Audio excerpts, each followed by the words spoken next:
How to add custom backgrounds in iMessage iOS 26. Let's get started.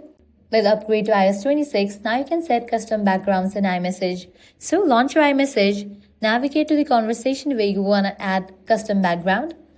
After you open it, click on the username. Now you're going to find this option of backgrounds. Click on that.